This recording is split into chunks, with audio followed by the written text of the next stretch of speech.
잠언 28장에 나타나는 말씀은 대조적인 그런 말씀들로 쭉 이어져 있습니다. 잠언이 많은 말씀들이 그런 대조법을 사용하고 있지만 오늘 성경 잠언 28장에 나타나는 말씀에 많이 나타나는 단어 가운데 하나가 악이라는 단어입니다. 악인. 그렇게 해서 악인에 대해서 이야기합니다. 1절 말씀에도 악인은 쫓아오는 자가 없어도 이렇게 시작을 하면서 악인에 대해서 쭉 성경이 말씀을 해주고 있는데 악인과 대조되는 그러한 사람들은 어떤 사람들인가 하는 것을 우리로 하여금 알게 하는 그런 말씀입니다. 그래서 보편적으로 28장에 나타난 말씀에 악인과 대조되는 그런 사람이 어떤 사람이냐 이렇게 이야기할 때에 오늘 28장에서는 의인 이렇게 이야기하지 않고 악인과 대조되는 사람을 성실한 사람 이렇게 말하고 있는 그런 말씀들로 오늘 나타나는 말씀들이 나타납니다. 왜냐하면 악인의 행동들이 어떠한가에 대해서 성경이 말하면서 거기에 대조적으로 의인들의 행동은 어떤 행동을 하는 사람들인가 하는 것을 우리로 하여금 알게 하는 그런 말씀이죠. 그래서 28장에 나타난 말씀에 악인에 대한 개념을 생각을 할 때에 우리가 먼저 생각해야 되는 것은 세상 사람들이 생각하고 있는 그 악과 오늘 본문에 나타난 악이라고 하는 개념이 다르다는 사실에 대해서 이해하는 것이 먼저 필요합니다. 오늘 본문에 나타나는 악, 이렇게 이야기할 때 악이 어떤 거냐? 이렇게 말하면 그 악은 하나님이 없는 사람들이 결국 악인입니다. 다시 말하면 하나님을 의식하지 않고 살아가는 사람들이 악한 거죠. 우리의 삶 속에 우리가 많은 일들을 행하고 있지만 오늘 하루를 살아가면서 우리의 의식 속에 하나님을 의식하고 살아가는지 하나님을 의식하지 않고 살아가는지 그것이 결국 악인 거죠. 하나님을 의식하지 않는다 이렇게 이야기할 때 맨 처음 아담과 하와가 어떻습니까? 아담과 하와가 선악과를 따먹었을 때 하나님을 의식했겠습니까? 선악과를 따먹을 때는 하나님을 의식하지 않은 거죠. 선악과를 따먹고 나서야 비로소 하나님을 의식하게 되니까 그들은 도망하여 피하기 시작한 거죠. 그래서 1절 말씀 보면 악인은 쫓아오는 자가 없어도 도망하나 의인은 사자같이 담대하느니라 이렇게 말한 것처럼 악한 사람은 하나님을 의식하지 않고 이것을 먹어야 되는지 먹지 말아야 되는지 이걸 누가 먹지 말라고 말한 것인지에 대한 의식이 없이 그들은 그 일을 행하고 있는 거죠. 가인은 어떻습니까? 가인도 자기 동생을 죽입니다. 자기 동생을 죽이고 나서 하나님께서 내 아우 아벨이 어디 있느냐 이렇게 물을 때 내가 아우를 지키는 자입니까? 이렇게 말합니다. 동생을 죽일 때 그의 상황은 어떻습니까? 하나님이 그의 의식 속에는 없는 거죠. 하나님이 없이 그의 삶이 동생을 죽이는 거예요. 오늘 본문에 나타나는 말씀을 쭉 보면 본문에 나타난 말씀에 무엇라고 되어 있냐? 율법을 버린 자는 악인을 칭찬하나 4절 말씀에 보면 율법을 버린 자 이 사람도 결국 악인이라는 거예요. 악인은 자기들끼리 자기를 서로를 칭찬하고 서로를 인정하고 그렇게 살아갑니다. 그러나 율법을 지키는 자는 오히려 악인을 대적한다. 이렇게 말씀하는 거죠. 그거 아니야. 그거 하나님 말씀 아니야.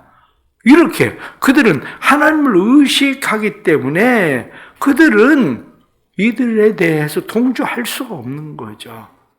그래서 그렇게 이야기합니다. 선인과 악인이 어디에 있느냐? 그것을 너무 어렵게 생각할 거 아니라는 거예요. 수도사가 자기 제자들에게 이야기를 합니다. 새 한 마리를 주고 이야기하기를 이 새를 아무도 보지 않는 곳에 가서 이 새를 죽여가지고 와라. 그래서 그 이야기를 들은 수도사들은 새 한 마리를 가지고 돌아갔습니다. 가서 그들은 주사방 주변을 둘러보니까 사람이 없어요. 어떤 사람은 숲으로 들어가고 어떤 사람 방 안에서 자기 가져갔던 새를 죽여가지고 가지고 왔어요. 근데 한 사람만 새를 죽이지 않고 그냥 가지고 온 거야. 죽이지 않고 새를 가지고 왔을 때 다른 사람들은 생각하길 저 바보 같은 놈, 아니 수돈 원장이 새를 아무도 보지 않는 곳에 가서 죽여가지고 와라 이렇게 이야기하면 어디든지 가서 새를 죽여가지고 오면 되지.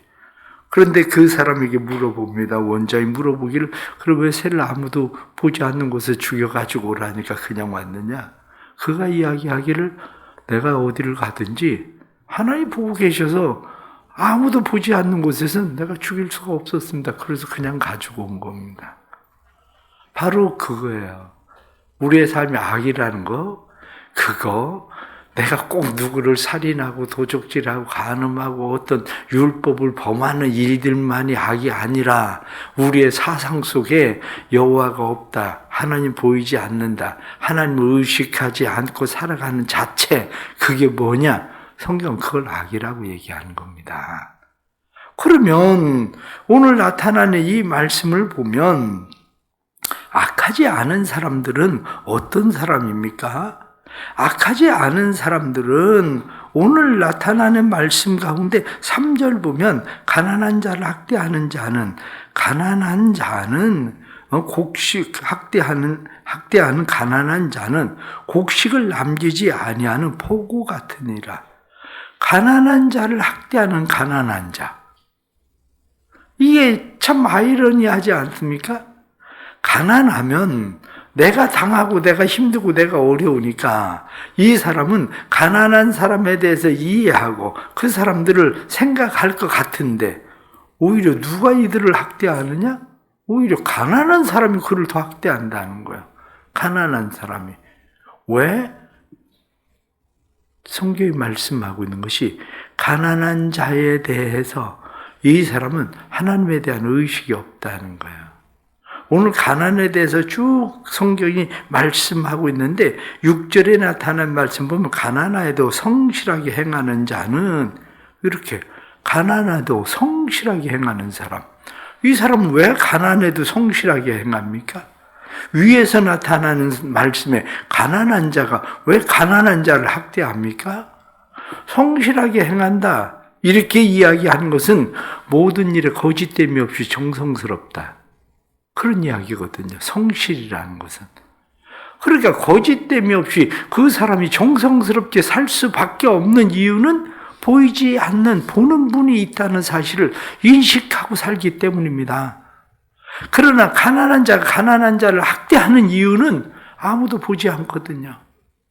그래서 가난한 자는 가난한 자를 학대하기도 하지만 진짜 가난한 사람은 가난해도 가난해질 수밖에 없는 이유 중에 하나가 그가 성실하게 삶에도 불구하고 가난할 수밖에 없는 이유는 그 사람은 하나님을 의식하고 살기 때문에 가난할 수밖에 없다는 거죠. 때로는 세상을 살아가면서 의외로 많은 사람들이 그 사람이 성실하지 않아서 가난한 것이 아닙니다. 성실해도 하나님을 의식하기 때문에 가난할 수밖에 없는 사람도 있습니다. 그러므로 우리는 살아가면서 이 악한 사람, 그리고 오늘 나타나는 성실한 사람, 이렇게 이야기할 때에 말씀 뒤로 넘어가서 말씀을 보면 13절 말씀에 그렇게 되어 있습니다. 자기 죄를 숨기는 자는 형통하지 못하나 죄를 자복하고 버리는 자는 불쌍히 여김을 받으리라. 항상 경외하는 자는 복되거니와. 이렇게 말씀을 보면 자기 죄를 숨기는 자는 누굽니까? 그 사람이 악인이라는 거예요. 자기 죄를 숨기는 사람 악인이다. 자기 죄를 자복하고 버리는 자가 누굽니까? 그 사람이 선한 사람, 성실한 사람, 이렇게 말하는 거죠.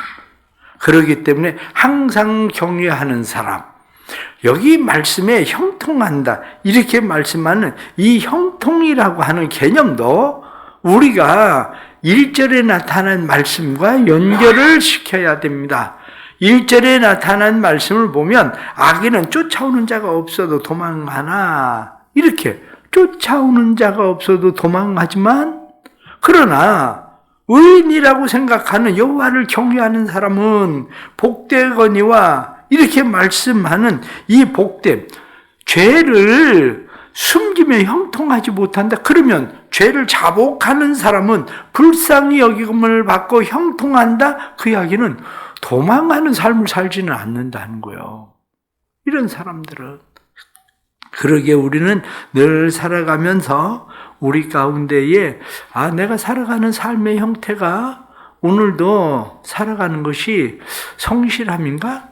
하나님을 의식하는 성실함. 아니면 하나님을 의식하지 않고 살아가는 일들인가? 이러한 거죠. 그러면 말씀을 뒤로 넘어가서 말씀을 보면 20절 말씀에 그렇게 되어 있습니다. 충성된 자는 복이 많아도 속히 부하고자 하는 자는 형벌을 면하지 못하리라. 말씀에 속히 부하고자 하는 자 이렇게 되어 있습니다. 속히 부하고자 하는 자는 성실한 사람입니까? 아닙니까? 성실하지 않다는 거예요. 속히 부하고자 하는 자. 그런데 오늘날 우리가 살아가는 삶의 형태는 어떻습니까? 속히 부하기를 원하는 거거든요. 속히 부하기를 원한다는 것은 올바른 방법이 아니라는 거예요. 올바른 방법. 다시 말하면 돌을 가지고 떡을 만들려고 하는 것과 같은 겁니다. 우리가 세상을 살아가면서 다른 사람들을 보면서 늘 부러워하는 것 중에 하나가 뭐냐? 다른 사람을 보면서 부러워하는 것 중에 하나가 가난하면 불편한 게 사실입니다. 가난하면 힘들고 어려운 게 사실입니다. 그렇기 때문에 속히 부하고자 하는 것은 옳지는 않다는 거예요. 그거는 여호와가 없는 악과 같다는 겁니다. 왜냐하면 뒤에 22절 말씀을 보면 악한 눈이 있는 자는 재물을 얻기에만 급급하고 성경 말씀에 보면 악한 눈, 재물을 얻기에 급급한 악한 눈은 무엇을 쫓아갑니까? 속히 부한 것을 쫓아가게 돼 있거든요. 이거 하면 빨리 부자가 될 수 있구나. 이거 하면 빨리 돈을 벌겠다. 그래서 속히 부하려고 악한 눈을 가지고 있는 자, 결국엔 악인입니다. 이 사람들은 그 일을 쫓아가면서 그 일이 안 될 때 어떻게 생각을 합니까? 그 일이 안 될 때 하나님이 안 도와주셨다. 아니면 재수가 없었다. 다른 사람이 더 나쁜 놈이다. 이런 생각을 가지고 살게 되는 거죠. 그러나 성경은 무엇라고 말씀합니까? 이러한 사람들의 마음 가운데에 25절 말씀을 보면 욕심이 많은 자는 다툼을 일으키나 욕심이 많은 사람, 이게 악한 거죠.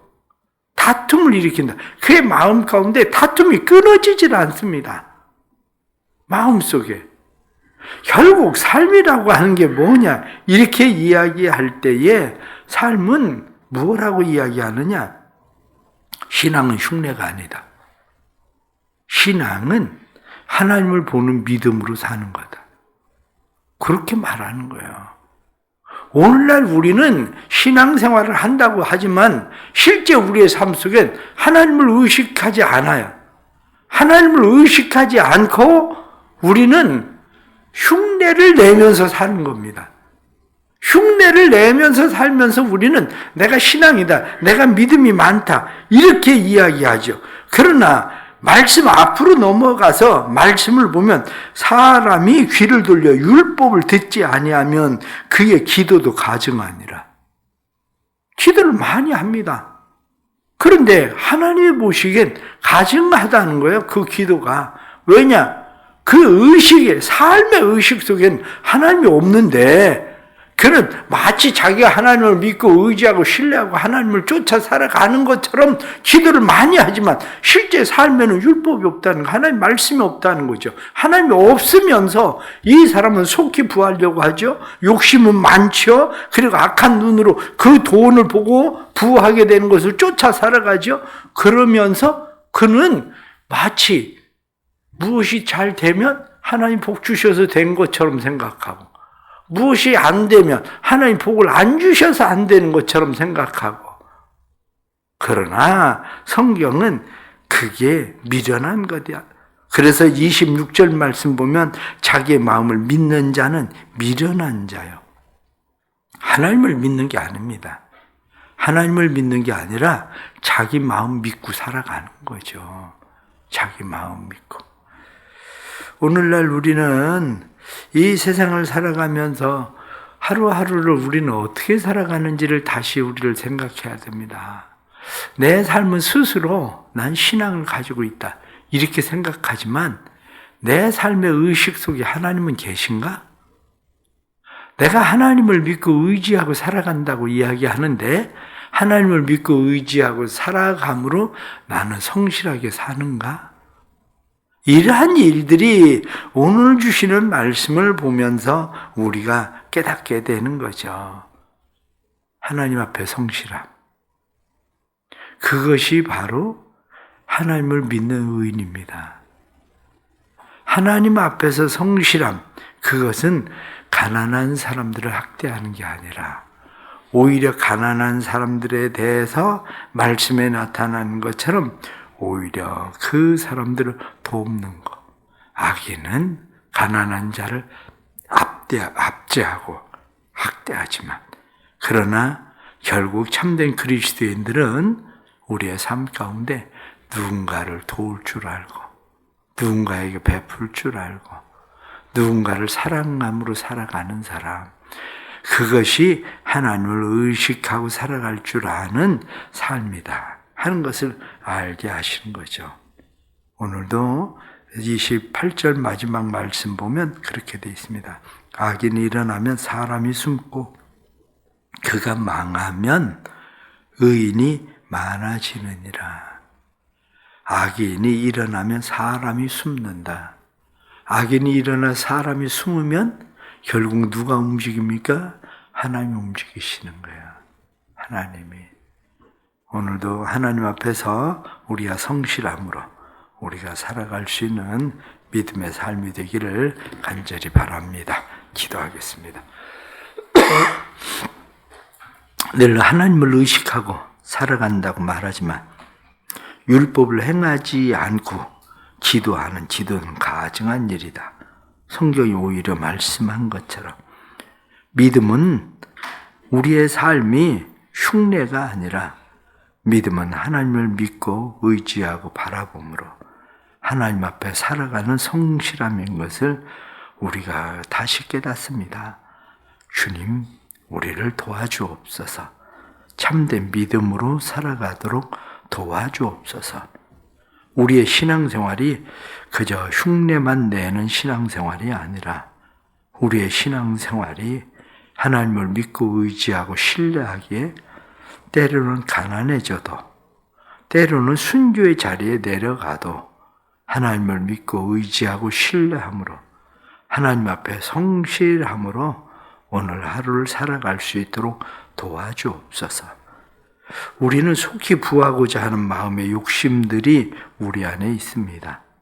그래서 우리의 악한 눈은 부한 것을 쫓아 쉽게 부해지고자 하는 일들을 쫓아 살아갑니다. 주님, 그러할 때 참된 지혜를 주옵소서. 하나님을 의식하게 하시고 하나님이 보여지게 하시고 그의 말씀이 우리 안에 있게 해주셔서 말씀을 쫓아 살아갈 수 있는 일이 되도록 도와주옵소서. 많은 사람들이 허탄한 일들의 마음을 두고 그 일을 쫓아 살아가며 다른 사람은 어떻게 되든지 상관할 것 없이 나만 부해지면 된다는 생각이 팽대한 시대 속에 살아가고 있습니다. 그러나 이러한 시대 속에서 하나님의 사람들이 여전히 세상 가운데 있음을 보게 해 주옵소서. 때로는 그러한 일들로 인해 우리가 가난해지기도 하고 그러한 일들로 인해 우리가 불편해지기도 하지만 그러나 그러한 가난함, 불편함 속에서 하나님을 믿고 의지하고 신뢰함이 믿음이 되어서 말씀의 사람으로 살아갈 수 있는 용기가 우리 안에 있도록 도와주옵소서. 사랑하는 주의 백성들에게 은혜를 베푸시고 험악한 세상 가운데, 힘든 세상 가운데 살아갈 때에 참된 지혜를 주시고 주께서 주시는 지혜로 믿음의 승리자로 살게 하시되, 우리를 부하게 하시는 분도 하나님이심을 믿게 해 주시고 하나님의 손 안에서 우리를 형통케 하시는 하나님의 은혜가 있음도 깨달아 알도록 주님 도와주옵소서. 주님의 교회가 은혜로 든든히 세워지고 공동의회를 앞두고 교회가 모든 일들 속에 주의 참된 평안과 진리가 세워지도록 성령님 역사하여 주옵소서. 주님의 교회가 내년을 준비하는 모든 일들에도 성실함으로 하나님 앞에 서 있는 교회로서 사명 잘 감당하도록 주님 도와주옵소서. 한 해 동안도 주님의 교회를 위해 수고하고 애쓰고 헌신한 모든 수고자들의 헌신이 헛되지 않게 해주시고, 하나님을 믿고 의지함으로 하나님 앞에 성실함으로 행한 그런 모든 일들 복을 주시고 풍성한 은혜의 삶으로 하나님께서 함께 하심을 느끼는 삶으로 이끌어 주옵소서. 내년을 위해서 또 주님 앞에 믿음의 새로운 뜻을 세우고 결심하는 사람들 도와주시고, 하나님의 앞에 새로운 뜻을 세울 때 그 일을 넉넉히 행할 수 있게 하시는 삶의 은혜도 허락해 주옵소서. 오늘 하루도 주님 앞에 삶을 맡깁니다. 우리를 책임져 주시고 인도해 주시고 하나님의 선하심을 이루어 가도록 도와주옵소서. 예수 그리스도의 이름 받들어 간절히 기도드리옵나이다. 아멘.